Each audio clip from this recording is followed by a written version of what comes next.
primeira necessidade que eu vejo é de que tenhamos mais livros na nossa área, em português, especialmente na área de gestão ambiental e sustentabilidade. Já são poucos os livros envolvendo ambientes marinhos e ambientes costeiros. E então esse livro ele representa um avanço aqui no Brasil, porque nós colocamos à disposição de toda a população o conhecimento que foi gerado na academia, pelos especialistas que vêm estudando ao longo das suas carreiras os aspectos relacionados à gestão ambiental e à sustentabilidade nesses ambientes.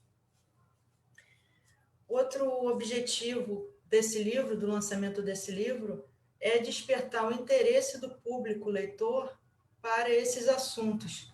Então, o livro se destina não apenas aos acadêmicos, aos alunos de oceanografia, ou de biologia marinha, ou de administração, mas ele também se destina ao público em geral, que seja despertado uma consciência marítima no país, seja fortalecida essa consciência marítima. Não podemos amar e respeitar aquilo que não conhecemos. Então, publicando o livro, espera-se que as pessoas conheçam mais a respeito do mar, da costa, seus organismos, sua dinâmica, e, a partir de então, fomentar a criação de uma mentalidade marítima no país.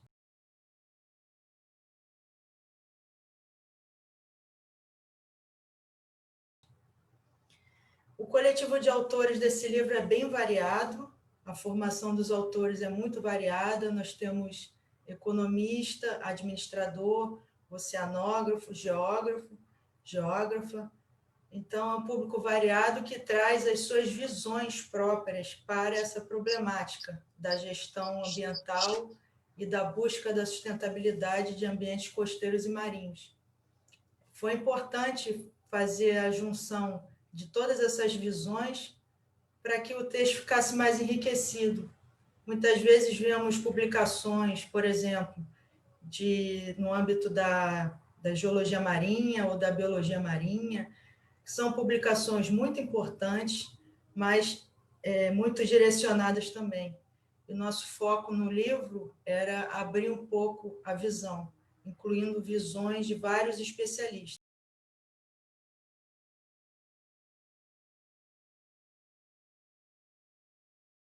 Então, agora eu convido as autoras do capítulo 1 nomeado Os Limites Espaciais da Zona Costeira para Fins de Gestão a partir de uma Perspectiva Integrada, a doutora Flávia Moraes Lins de Barros e a doutora Selene Milanês Batista. Elas vão se apresentar, mostrar um pouquinho da sua trajetória e também falar o que levou a escrever sobre isso. Podem começar. Boa tarde. Estão me ouvindo bem? Sim. Eu agradeço muito, né, a oportunidade de ter participado do livro. Queria agradecer a Raquel, me lembro quando ela me fez o convite, e a coautora também que aceitou essa empreitada aí, né? E fiquei muito satisfeita. Ontem eu falei mesmo com a Raquel, dei parabéns, porque acho que a escolha dos capítulos, a ordem e o conteúdo estão excelentes. No meu caso, eu sou professora, eu sou geógrafa, eu sou uma dessas que tem toda a formação em geografia, né, mestrado, doutorado, graduação em geografia. Sou docente atualmente da UFRJ, do Departamento de Geografia lá da UFRJ. E eu lá dou aula de gestão costeira, geografia marinha e geomorfologia costeira. E quando a Raquel me convidou, eu estava justamente pensando que eu gostaria de escrever sobre um dos assuntos das aulas que eu abordo, que é o próprio limite do que é a zona costeira. Né? Assim, o que a gente sabe, todo mundo sabe o que é a zona costeira, mas exatamente como delimitar espacialmente isso é uma questão importante para a gestão. Então, quando ela me convidou, eu estava no momento que eu queria escrever sobre isso, então foi ótimo. E eu estava justamente passando para os alunos da pós-graduação o artigo que eu tinha lido da Selene sobre esse assunto, que é raro de encontrar. Aí eu falei, bom, então acho que eu vou convidar a Selene, que eu também, na verdade, foi uma parceria virtual antes mesmo do Covid, eu não conheço a Selene pessoalmente, apenas profissionalmente através dos artigos, né? Então, foi assim que foi uma oportunidade, na verdade, para mim, poder fazer essa parceria com a Selene, poder escrever sobre esse assunto, que é um assunto que eu trato em sala de aula bastante. Acho que é isso, espero que seja um artigo que contribua, como a Raquel falou, tanto para estudante como para profissional, como também para os gestores mesmo dessa área costeira, que está precisando tanto, né, de uma gestão mais adequada. Obrigada. Obrigada, Flávia. Selene, por favor, algumas palavras. Buenas tardes, ¿me pueden ver? ¿Consiguen verme? Sí. ¿Sí? Sí, sí. Bueno, pues buenas tardes, bienvenidos todos a este espacio de lanzamiento colegiado entre Invides y la Universidad de la Costa. Agradezco a Raquel por esta iniciativa que tuvo, también a Flavia, quien en su momento pues me localizó por redes sociales, por email, para escribir este libro que abre, es el capítulo número 1 que da inicio a este resultado de pesquisa. Estoy muy orgullosa con el trabajo que ambas logramos. Sobre mi formación, puedo decir que soy arquitecta de profesión, graduada en el año 1995 por la Universidad de Oriente en Cuba. Posteriormente hice una maestría en gestión y conservación del patrimonio edificado en la Universidad de La Habana, de conjunto con el Centro de Conservación de Monumentos, muy enfocado a mi especialidad. Pero no fue hasta el año 2004 donde nació la pasión que yo empecé a sentir por la gestión costera, a raíz de haber recibido una formación también en estudios de maestría en temas de manejo costero, en este caso en la Universidad de Oriente y la Universidad de Dalhousie de Canadá. Después yo tuve la posibilidad de viajar a la Universidad de Cádiz, donde por una beca Erasmus Mundus hice una formación en estudios también de posgraduación y ahí seguí consolidando todo lo que tenía que ver con la formación en temas de gestión costera en Cádiz y en Aveiro, Portugal, donde hice la pesquisa. Y luego en el 2014 terminé mi estudio de doctorado, inicié un postdoctoral en Brasil, donde comenzaron las relaciones de colaboración con la universidad y posteriormente pues ya después de ese postdoctorado fue que me vine a trabajar a la Universidad de la Costa, donde en estos momentos me encuentro, y donde nació la idea de escribir este capítulo del libro. Las relaciones con Brasil nos unen desde mucho tiempo, realmente son unas relaciones bastante estrechas de investigación que nosotros tenemos por muchos años, espero se sigan consolidando. En estos momentos yo soy docente tiempo completo de la Universidad de la Costa y coordino la maestría en desarrollo sostenible. Y ahí esperamos también que muy pronto abra un doctorado donde las vinculaciones con la Universidad de Río de Janeiro y todas las instituciones académicas que hoy nos acompañan también se pueden fortalecer. Sobre el capítulo del libro, como ya Flavia habló, trabaja temas de límites territoriales en zonas marino-costeras.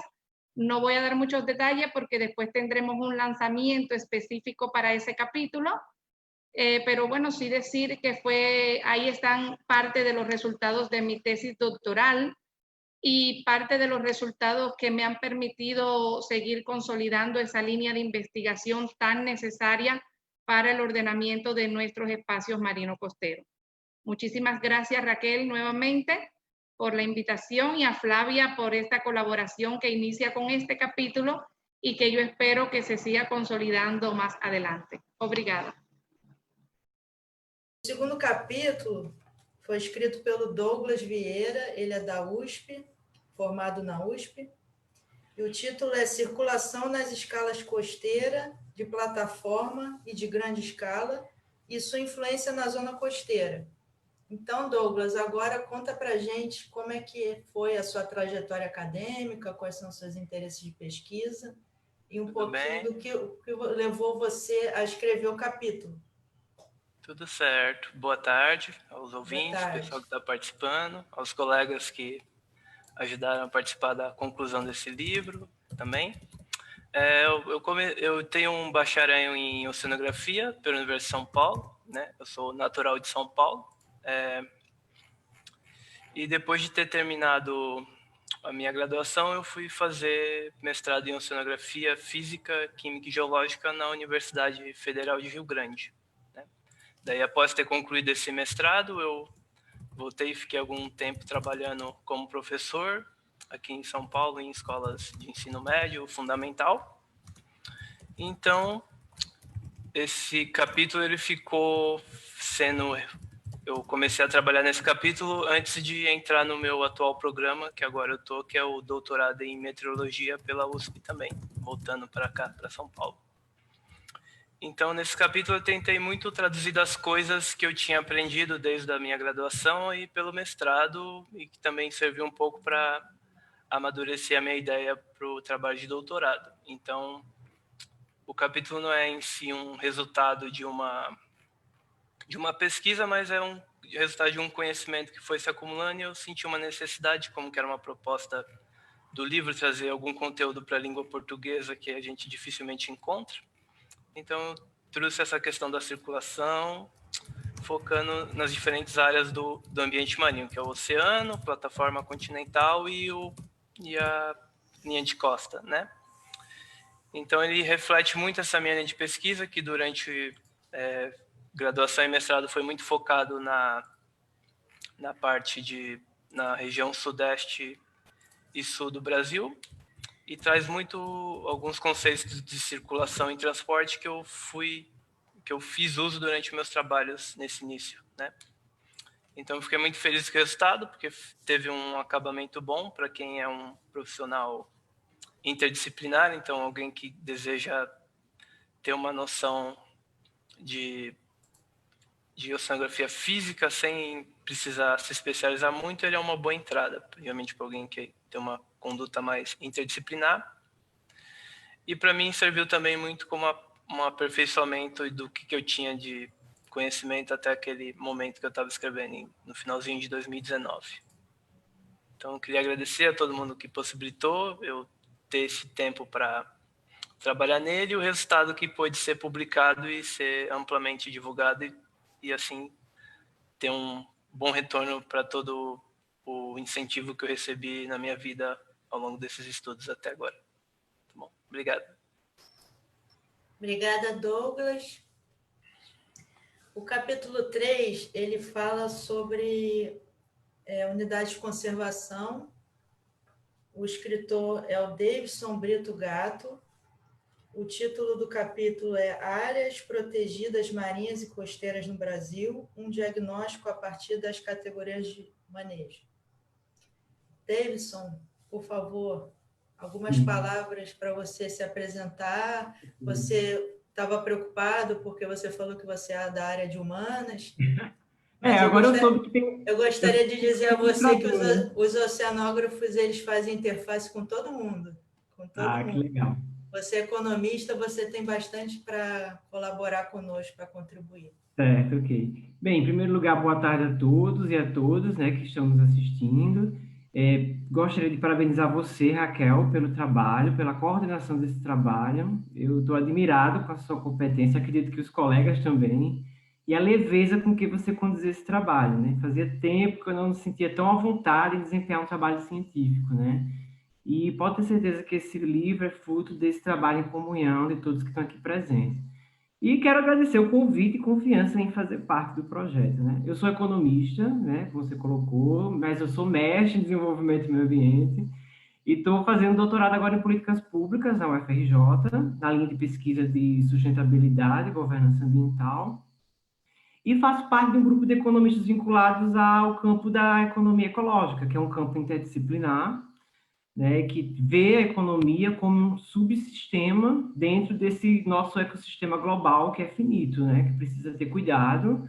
Os recursos naturais estão cada vez mais ficando escassos, né, e é nesse sentido que os economistas ecológicos vêm trabalhando, né. Então, atualmente, assim, na realidade, os economistas ecológicos, eles fogem da linha tradicional da economia, né, que vê as pessoas como consumidor ou produtor, ou os dois atores, né, nesse sentido. E para os economistas ecológicos, nós somos seres vivos, né? Estamos inseridos na natureza, né? Então, acho que é uma nova forma de olhar e cabe a nós, né, todos os pesquisadores, trabalhar nesse sentido. Então, atualmente eu posso colocar que tem um economista que vem ganhando visibilidade, que é o Allier, Juan Martins Allier. Acredito que vocês já devem ter ouvido falar nele. Ele lida com a corrente do ecologismo popular, que vê justamente o papel que algumas comunidades têm desempenhado nesse processo de coevolução, né, de forma sustentável com a natureza. E a gente que está trabalhando com zona costeira, os pescadores artesanais é um exemplo disso, né? É uma comunidade que está em interação com a natureza e que a gente vê o papel que eles desempenham, né, no uso sustentável dos recursos naturais. Agora, recentemente, a gente teve um trabalho aprovado sobre indicações geográficas e governança ambiental, e foi muito interessante que, já fazendo gancho para o capítulo do livro, é que aqui em Alagoas foi descoberta uma própolis, a própolis vermelha daqui, que recebeu um selo, uma denominação de origem, chamada Manguezais Alagoas, e a atividade econômica, ela acontece aqui em Maceió, próximo a 2 áreas de proteção ambiental. E essa atividade só foi possível porque esse mangue estava preservado, né? E é uma espécie única, para você entender, tem propriedades anticancerígenas e por aí vai. Então, existem outros tipos de própolis vermelha, mas aqui em Alagoas ela foi considerada única. E se não existisse essa área de proteção ambiental, provavelmente a gente ia perder esse recurso, né? Então, para você ver como nós, seres humanos, dependemos fortemente, né, da natureza. Bem, como atualmente eu estou trabalhando com governança em unidades de conservação, estou percebendo o papel que essas unidades desempenham, né? Na governança, a governança é entendida como o papel, além do Estado, né, outros atores interagindo, sociedade civil, setor privado, nesse processo de ação, de implementação das políticas públicas, né? A gente vê, por exemplo, no derramamento do óleo do Nordeste, como a sociedade civil suplantou a ação do Estado, né, em alguns lugares. Aqui em Alagoas mesmo, foi impressionante como o Estado não chegou, não que o Estado não foi efetivo, mas que em alguns momentos as comunidades desempenharam um papel assim, fundamental para que esse óleo não avançasse mais para a costa, né? Então, eu achei importante destacar isso.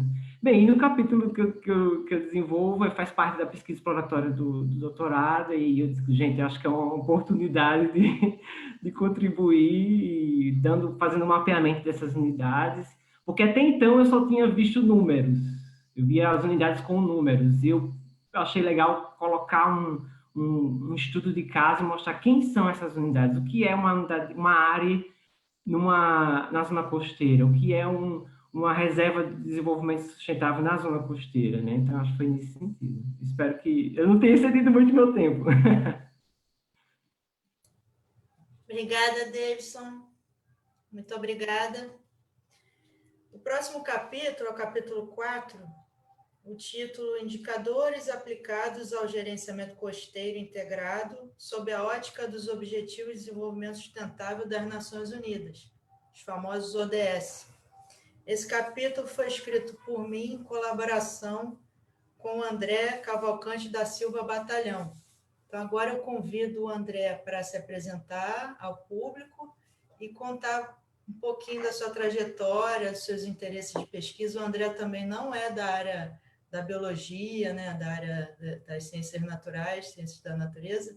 Ele também é da área de ciências humanas, não é isso, André? Então, conta para a gente quais são os seus interesses, qual o seu estágio agora de vida acadêmica, por que você também pensou em contribuir com o capítulo.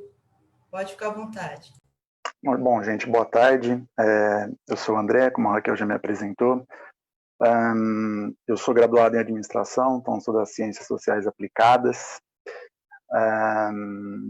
Tenho mestrado na área de meio ambiente, doutorado na área de ciências ambientais e pós-doutorado em business, por incrível que pareça, né? Então, agora eu sou pesquisador da Universidade Nova de Lisboa, sou pesquisador também da USP, aqui na Faculdade de Business aqui de Ribeirão Preto, estado de São Paulo. Bom, eu tenho trabalhado nos últimos anos com avaliação de sustentabilidade, né, especificamente com o tópico indicadores de sustentabilidade. Tenho trabalhado em diferentes níveis, né, territoriais, então tenho trabalhado no nível municipal, incluindo ambiente urbano e ambiente rural. Tenho trabalhado no espectro regional também, incluindo regiões de bacias hidrográficas do estado de São Paulo e Minas Gerais, e agora, mais recentemente, áreas metropolitanas, né? Tenho trabalhado com sistemas de indicadores de sustentabilidade para áreas metropolitanas. Então, acho que falar sobre área costeira, gestão de área costeira, foi um grande desafio que a Raquel me colocou e eu topei. Acho que eu saí bastante da área de conforto, né? A gente trabalhou também a questão dos ODS, que é um tema atual. No entanto, até falando para o pessoal que está assistindo, agora acho que a gente não precisa nem olhar muito para os ODS, mas olhar agora, tem uma nova proposta que chama O Mundo em 2050, que é um refinamento dos ODS. Então, esse capítulo ele dá uma orientação para esse caminho, que eu chamo de uma avaliação integrada, né? A gente vai deixar, daqui a alguns anos, a gente não vai falar muito mais em avaliação de sustentabilidade, nós vamos começar a falar avaliação integrada, né, que vai incluir todos os aspectos, como a Raquel já disse, e como os colegas também já disseram. Então, são os aspectos ecológicos e ambientais, os aspectos sociais, econômicos e institucionais, né? A junção de tudo isso forma o conceito de sustentabilidade, um conceito mais recente, no entanto, não é consensual, mas a Agenda 2030 dá uma orientação sobre isso.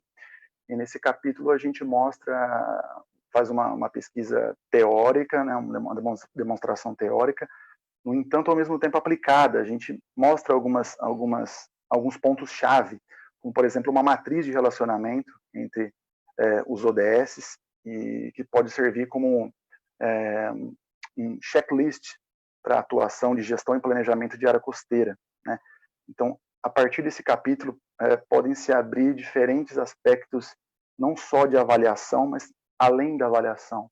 A gente pode abrir lacunas aí, a questão na parte de valores, crenças, da população que reside em áreas costeiras também. Então, a gente pode propor, que eu chamo de avaliações integradas, que vão além dos indicadores de sustentabilidade e puramente a questão das métricas, né? Então, eu acho que tem uma grande contribuição esse capítulo, acho que pode ser um bom ponto de partida para quem está pensando em desenvolver pesquisas na área. É só isso, Raquel. Se você quiser falar um pouco também, você que é a primeira autora. Obrigada, André. Bom, foi uma satisfação também escrever com o André, porque ele é muito diligente, né, interessado, organizado, então foi tranquilo demais escrever com ele. Eu vou deixar, André, para comentar mais sobre o capítulo no dia temático. Vou aproveitar agora a deixa para avisar todos que estão nos visitando que a estrutura do webinar é esse primeiro dia fazer a apresentação dos autores e depois mais 4 dias que serão as palestras relacionadas aos capítulos em si. Então, para cada um dos 4 dias, nós teremos palestrantes referentes a temas de 2 capítulos. Está tudo lá na programação do site webinar.ivids.org. O próximo capítulo, eu peço ao pessoal lá da universidade que volte o foco para mim. O próximo capítulo é o 5º capítulo. O título é Mapeamento Participativo como ferramenta para conhecer a qualidade ambiental da zona costeira. Foi escrito por mim. O interesse que eu tive em escrever esse capítulo é fazer um apanhado bibliográfico das iniciativas de mapeamento participativo ou mapeamento colaborativo. Eu vou explicar a diferença no dia temático. Existe diferença entre mapeamento participativo e mapeamento colaborativo.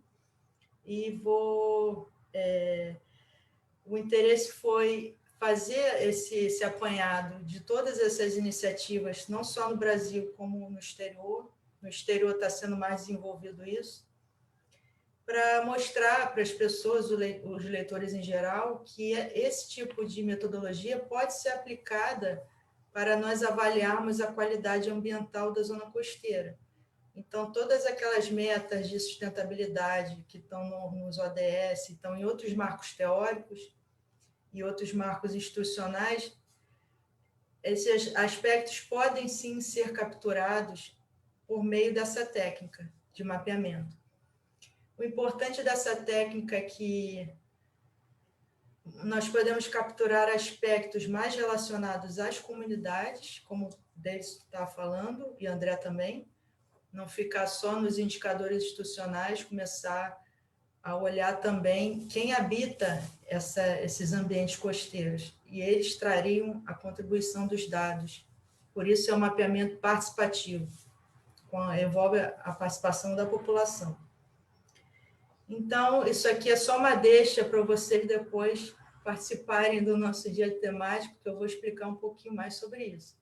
A minha formação, eu sou oceanógrafa pela UERJ, Universidade do Estado do Rio de Janeiro. Eu peço ao André para voltar o foco para mim, porque eu continuo vendo o André, agora eu estou vendo o André congelado. A minha formação é oceanografia, mestrado eu fiz numa escola de estatística do IBGE, meu mestrado é em estatísticas populacionais, então lá eu estudei tudo referente a estatísticas oficiais relacionadas à população, e o doutorado eu fiz na Universidade Federal do Rio de Janeiro, na Geografia, no programa de pós-graduação em Geografia da FRJ, depois voltando para lá no pós-doc agora, no pós-doutorado. Minha linha de pesquisa no pós-doutorado é exatamente essa, em utilizar o mapeamento participativo como uma ferramenta para diagnosticar a qualidade ambiental da zona costeira. O próximo capítulo é o 6º, comparação de 2 índices de determinação do grau de trofia das águas em bacias hidrográficas costeiras. Esse capítulo foi escrito pela Aichele Rodrigues da Silva e Alessandra Larissa de Oliveira Fonseca.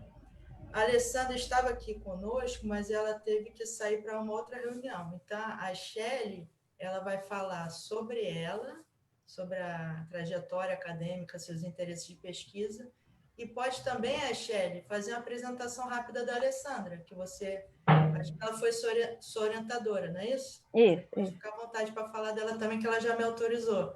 Só não Tá pode bom. falar segredo. Contar os segredinhos. Então, boa tarde a todos. Primeiramente, eu quero agradecer a Raquel pelo convite. Eu sou graduada em Geografia pela Universidade Estadual do Maranhão e fiz mestrado e doutorado em Geografia também na Universidade Federal de Santa Catarina.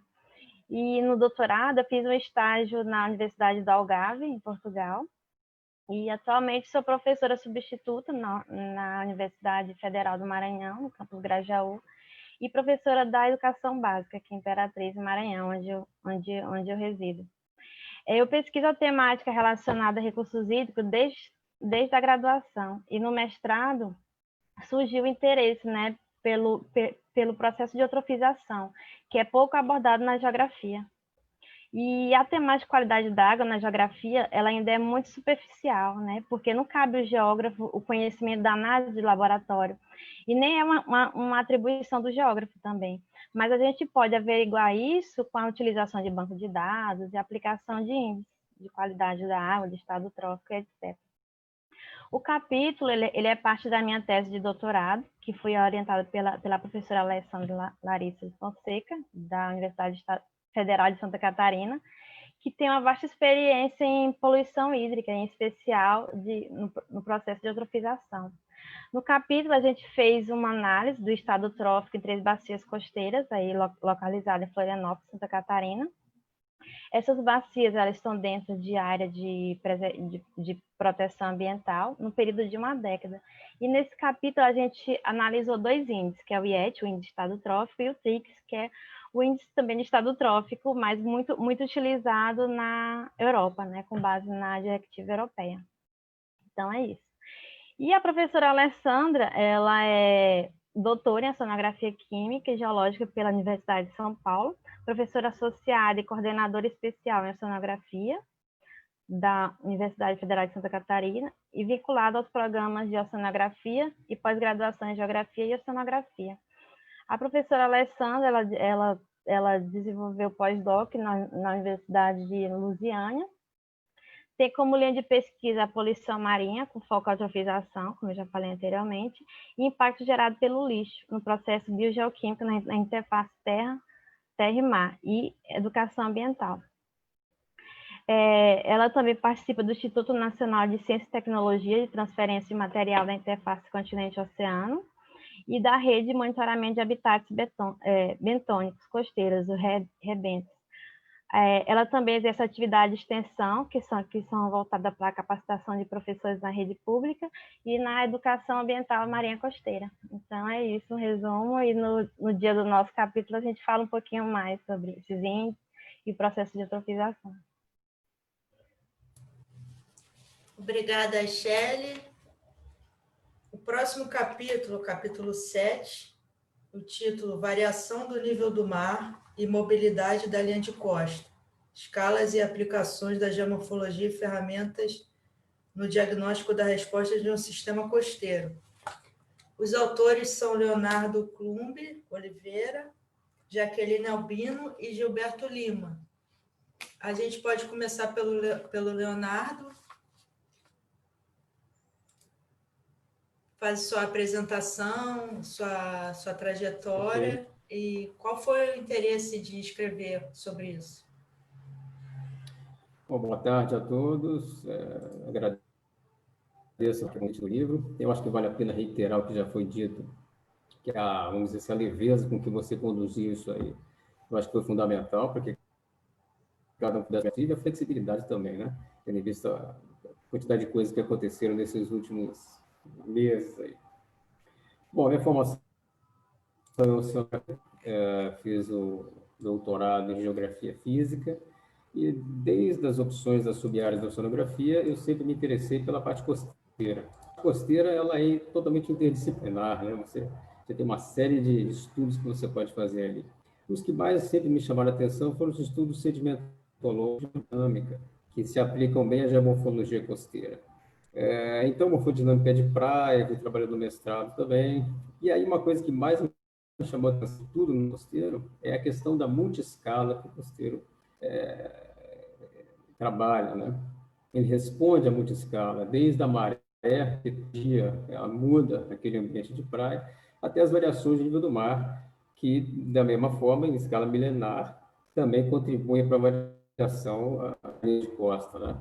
Então, eu acho que isso foi o que motivou a gente a escrever. A gente fez uma revisão ainda sobre todos esses conceitos que estão relacionados a isso aí, a dinâmica das variações, e, por final, a gente trouxe um estudo de caso, que eu acho que é bastante interessante, sobre o litoral de Marataízes, que Marataízes tem sofrido um processo erosivo bastante significativo, né? Então, a professora Jaqueline também tem bastante dados sobre Marataízes, vários trabalhos já orientados ali. E a gente fez a compilação disso tudo e trouxe algumas conclusões, algumas considerações interessantes acerca desses processos que estão acontecendo ali. Tá? Então, acho que é basicamente isso, mais sobre o que a gente fala na ocasião específica. Novamente, eu agradeço a Raquel pelo convite e parabéns pela obra e parabéns para todos os autores.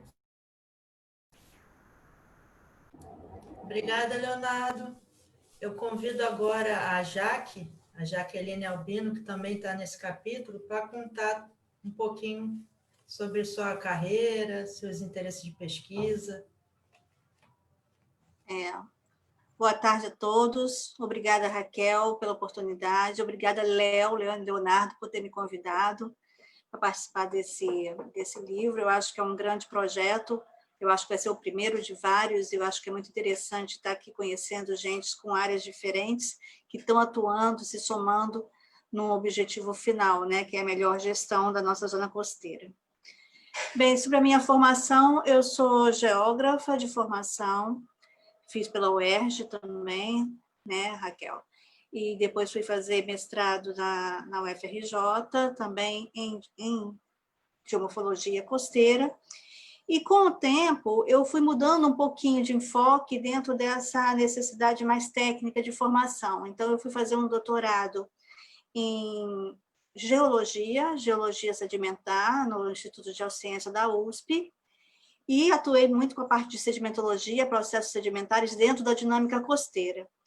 E no pós-doutorado, senti falta de uma interdisciplinaridade, transdisciplinaridade com a questão de dinâmica, e fui fazer pós-doutorado na Universidade Politécnica de Barcelona, trabalhando ondas e vulnerabilidade de ondas. Então, eu tive uma formação que passou por vários pontos, e hoje eu sou professora, tenho sido, né, há quase 30 anos, professora da Universidade Federal do Espírito Santo, e atuo no curso de oceanografia e na pós-graduação também de geografia e de oceanografia ambiental. E tenho uma orientação ampla com alunos dessas áreas de oceanografia e de geografia. Quanto ao nosso capítulo, eu fui convidada pelo Léo para trazer uma parte aplicada dos dados. E juntando essa, a gente vai falar um pouco mais no momento da nossa explanação do capítulo, mas dentro dessa formação mais, hora mais geográfica, hora mais geológica, hora mais de oceanografia, propriamente dito, de processos e modelagem, me trouxe um estudo de caso onde a gente pode costurar e alinhar técnicas e visões diferentes. Então, além do que Léo colocou sobre as escalas diferenciadas, nós temos abordagens diferenciadas. Então, eu acredito que a parte do capítulo, o nosso capítulo, vai instigar e vai adequar ao interesse do leitor e saber que ele pode trabalhar com uma visão completamente de geomorfologia, de geógrafo físico, descritivo que seja, até alguém que possa ter ferramentas na mão, que vai desde geoprocessamentos e modelagens. Então, eu acredito que pode ser um trabalho interessante para iniciar uma curiosidade dos leitores. Então, eu vejo no sentido, a nossa contribuição passa mais por aí, tá? Eu acho que é isso que eu tinha que falar, vou dar chance para os outros agora. Obrigada mais uma vez. Obrigada, Jaque.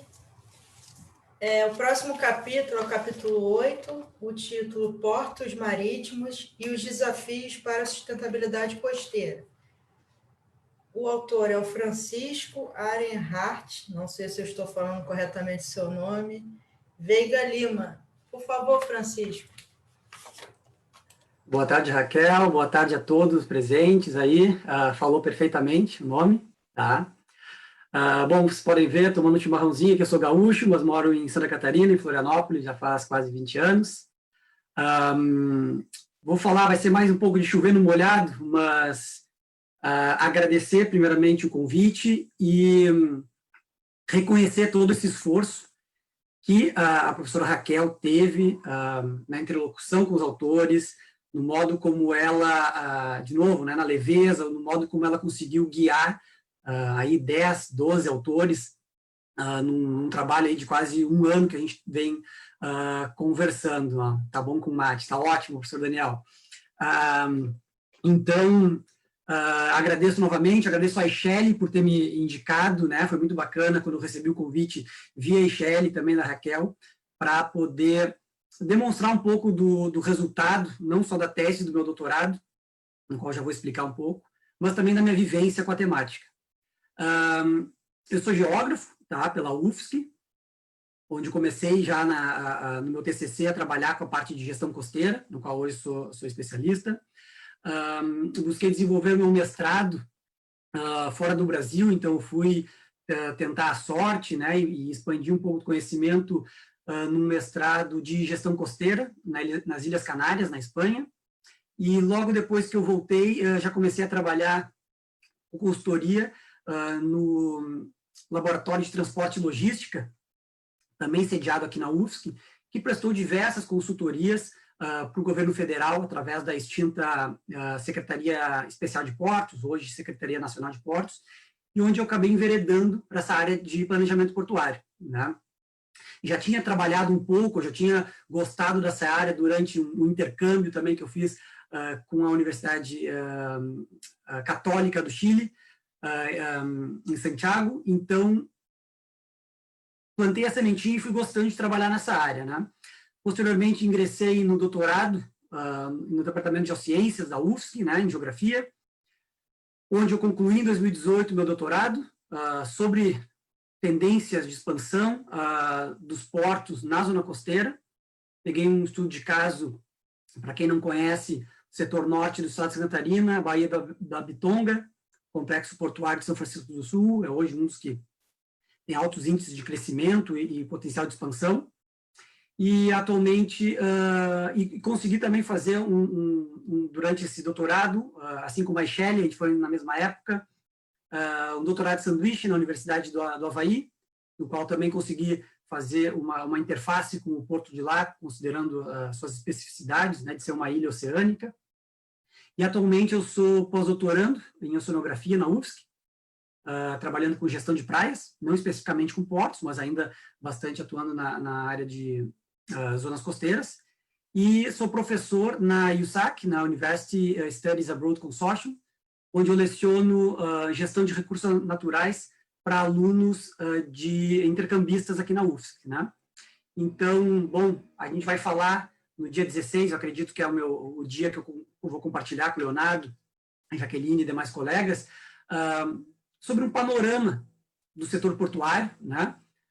Não só pegando um estudo de casa, mas falando um pouco das especificidades desse litoral gigantesco, continental, de 8.000 quilômetros, 8.500 quilômetros, das diferentes tipos de terminais, tipos de complexo portuário e tipos também de impactos sobre a zona costeira. Mas não só se atentar aos impactos, mas também, e sobretudo, falar a respeito das oportunidades de gestão, quais são esses desafios. A gente tem diversos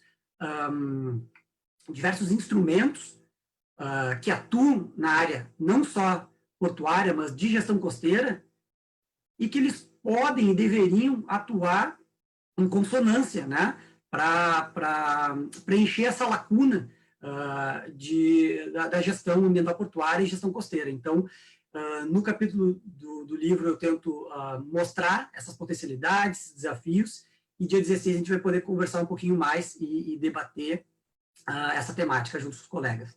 Agradeço novamente e fico ansioso pela palestra do professor Daniel Suma. Obrigado.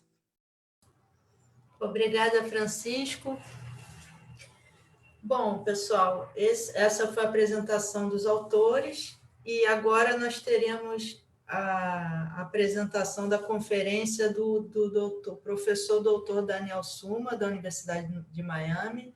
Ele vai conversar um pouquinho conosco sobre a importância da sustentabilidade dessas áreas costeiras e marinhas. Daniel, boa tarde, buenas tardes. Pode ficar à vontade, seja bem-vindo. Estamos todos atentos ao que você vai falar. Muy buenas tardes, muchas gracias, obrigado a todos. Bueno, estoy muy contento, muy feliz de participar en esta celebración del lanzamiento del libro, ¿no? Muy bueno, muy importante para Brasil, para América Latina, también para los amigos de todos los países. Bueno, también estoy agradecido poder participar en un grano de arena, que es el prólogo del libro. Y hoy me gustaría hacer una presentación sobre lo que he aprendido durante mi carrera, ya más de 25 años trabajando en manejo costero, gestión costera, en la Universidad de Miami, en muchos países de América Latina. Mi presentación pues se explica, creo, bastante bien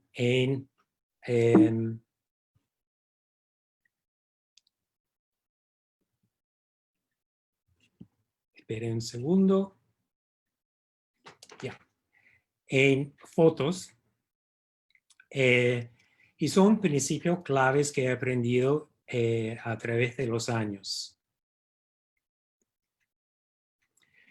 Bueno, y creo que siempre cuando trabajamos en la zona costera debemos tener principios que nos guían. No solamente pues en el manejo costero, sino el manejo ambiental, ¿no? Pero esta zona es muy importante. El primer principio es que todos los sectores deben participar. Todas las autoridades en todos los sectores, a todos los niveles del gobierno, del nivel federal al nivel municipal. Y los usuarios también. Debe existir una coordinación entre todos. todos los sectores. Todos deben tener voz y participar. Claro, cualquier acción que hacemos en la zona costera debe invitar, incluir, promover la participación pública de todos los interesados, los afectados y los que afectan actividades en la zona costera. El tercer principio clave es que se debe tratar esta zona tan única, tan especial, como una unidad, sea tierra y también el mar costero. Es toda una unidad especial. A veces intentamos o manejamos la parte terrestre sin considerar el mar y viceversa. Y además debemos integrar el manejo de cuencas dentro del manejo costero, porque todo está relacionado. Los ríos y todo lo de la cuenca lleva materiales físicos, biológicos a la zona costera. El cuarto principio es que es tan importante determinar los límites del cambio que vamos a permitir. ¿Cuál es el cambio aceptable que vamos a permitir y restringir adecuadamente el desarrollo? No sobrepasar esos límites. Es un principio de sustentabilidad. Pregunte si son límites aceptables en una ciudad costera turística o con piscinas acuícolas de camarones en el manglar. El quinto principio es que, bueno, si una actividad realmente no necesita estar localizada en la zona costera, mucho menos en áreas prioritarias dentro de la zona costera, debemos ubicar esa actividad fuera de la zona costera. Estas actividades en esta zona costera son esenciales para la zona costera, pregunto. El sexto principio es que debemos trabajar con la naturaleza, planificar y construir con los procesos naturales dentro de un sistema costero tan dinámico, tan cambiante. Planificar y construir tomando en cuenta los procesos costeros dinámicos. Y junto con eso, el próximo principio clave, el séptimo, es prohibir la construcción o desincentivar la construcción en áreas vulnerables a riesgos naturales, es decir, la erosión costera, básicamente, o sitio a riesgo de tsunamis, de inundación.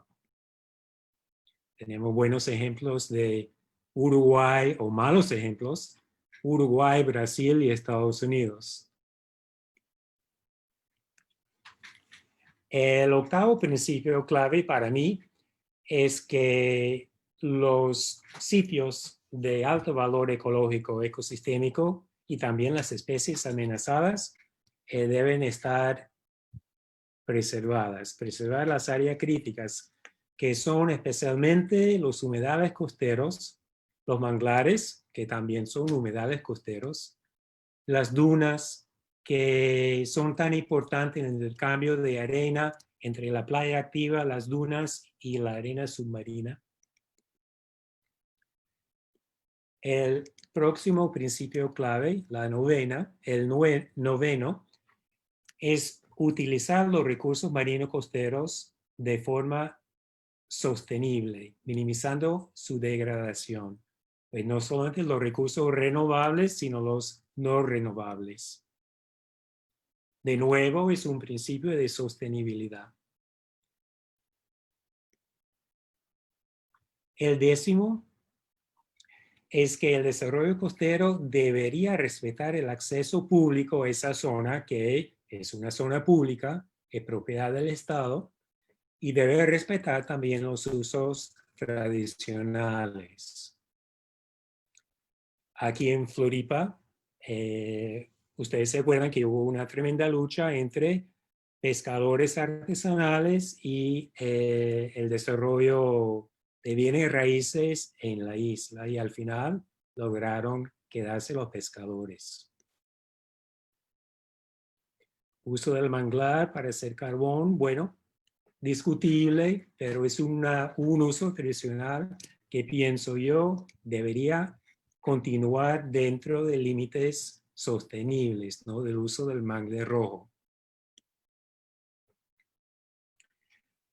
Claro, hay que evitar la contaminación a estos ecosistemas costeros, asegurando el tratamiento adecuado de efluentes y aguas servidas, y tratar de minimizar la contaminación de todas las fuentes a esa zona.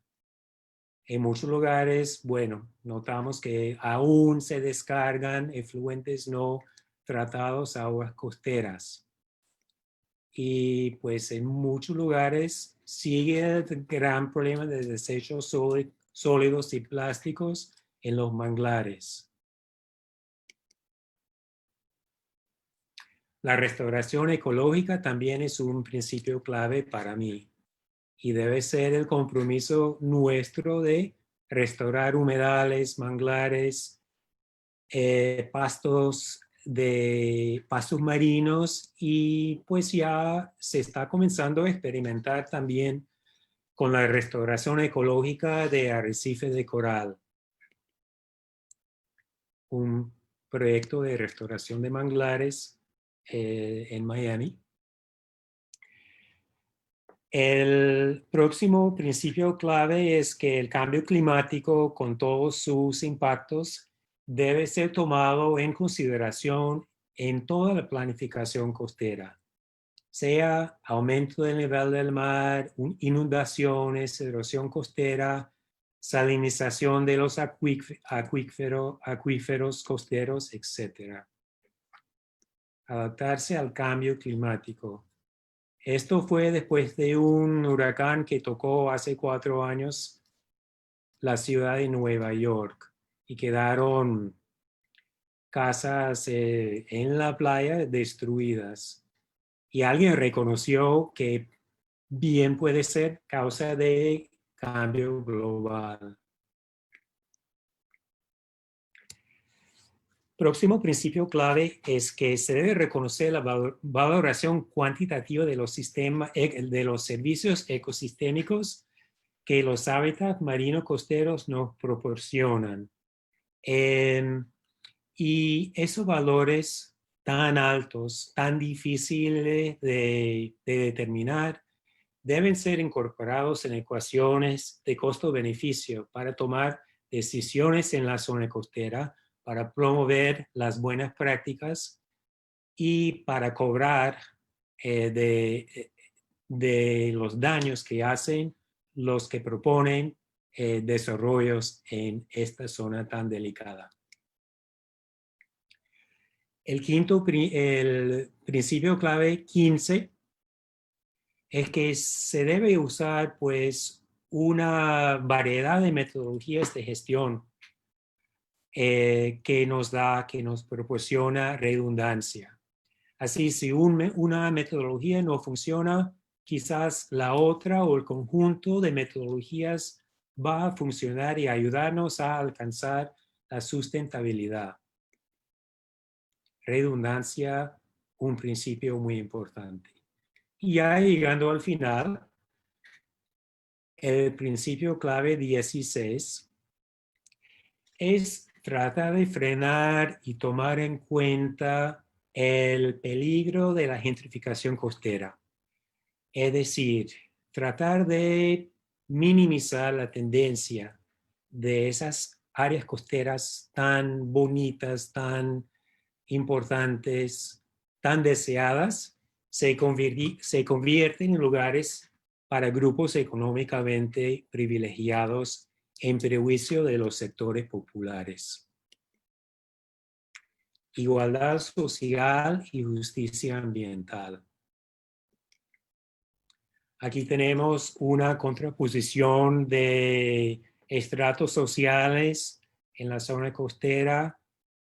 En Panamá, uno de los barrios más acomodados, junto a un barrio de pescadores artesanales. Y hasta ahora han podido defenderse los pescadores artesanales y quedarse ahí, en ese sitio, donde tienen todavía acceso al mar. La justicia ambiental va mano a mano con la calidad ambiental. Y al final, para terminar, el último principio que para mí me parece tan importante es la equidad intergeneracional. Que dejemos los recursos marinos costeros en buen estado para que las generaciones futuras los puedan utilizar de forma sostenible.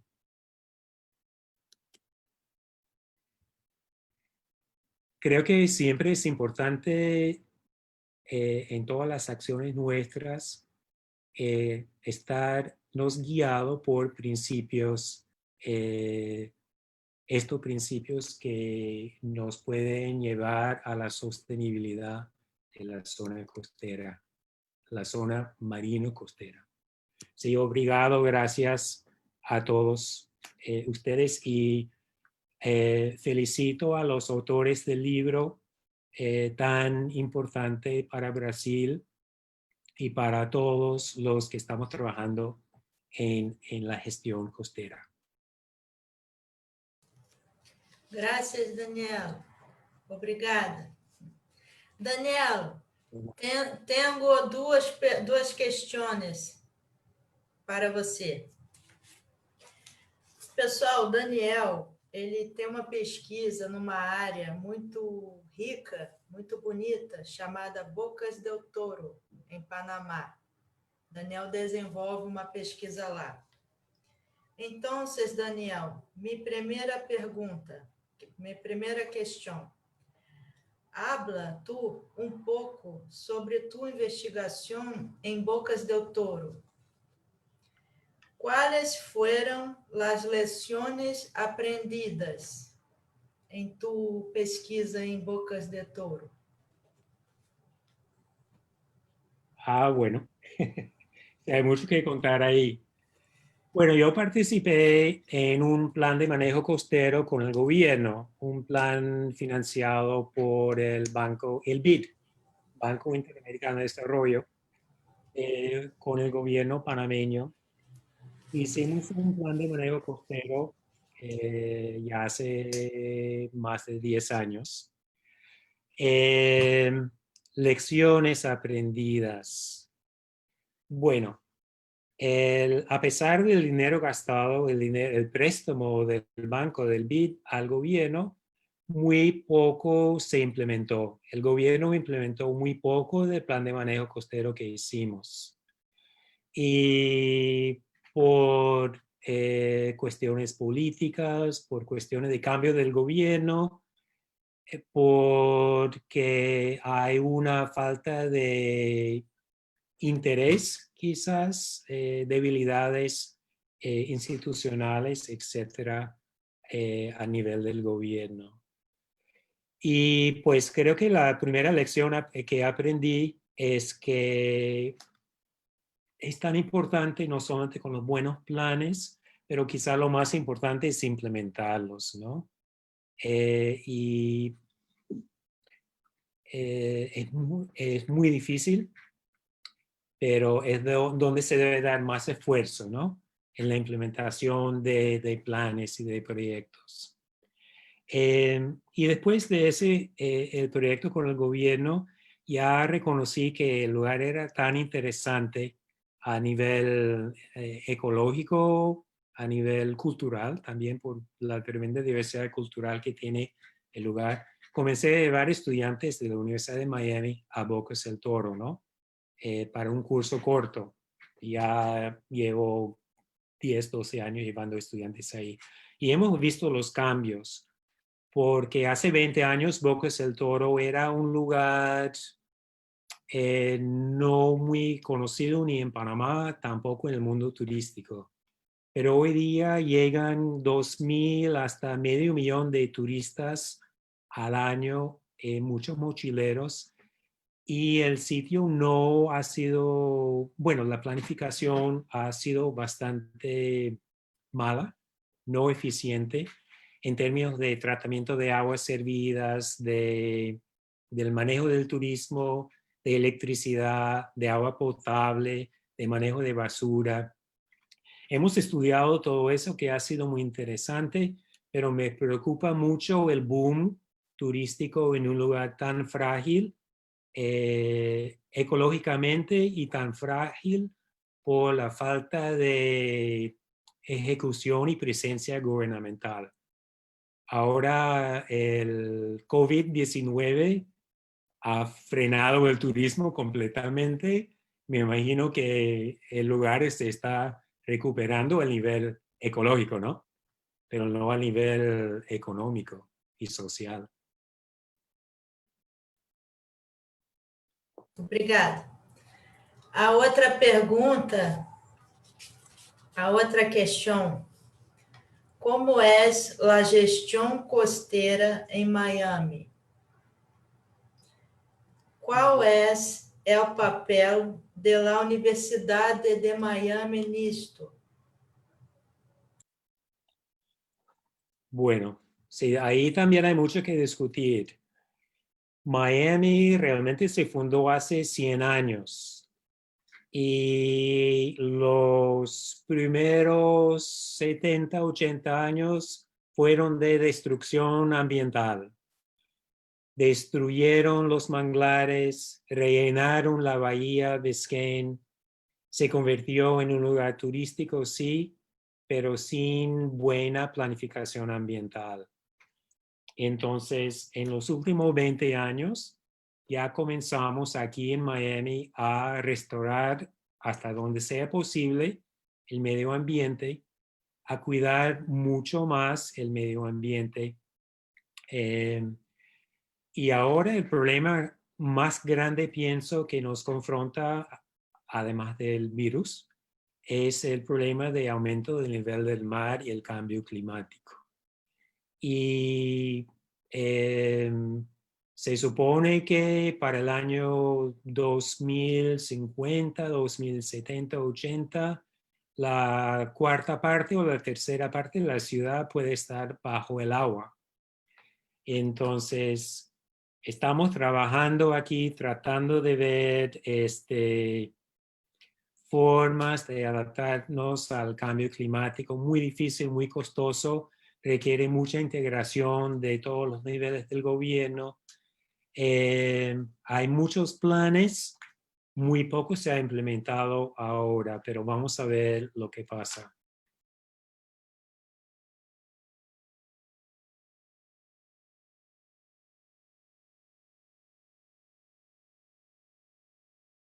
Saber dos autores, se alguém quer ainda falar alguma coisa, se Selene gostaria de terminar. Alguém quer falar alguma coisa ainda para o público? Não? Selene, você quer terminar com as palavras finais? Bueno, nada, agradecer la oportunidad que nos han dado de ser parte desde la Universidad de la Costa de este buen resultado de investigación.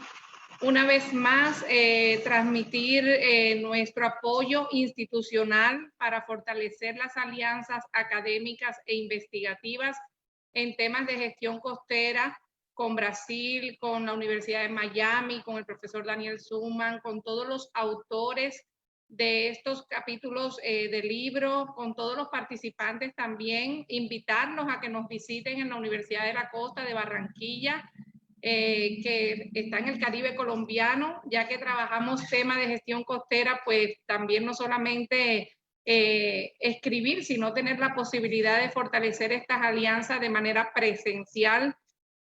Dar el apoyo también que tiene la institución para la traducción de los capítulos en español, me parece una idea muy buena.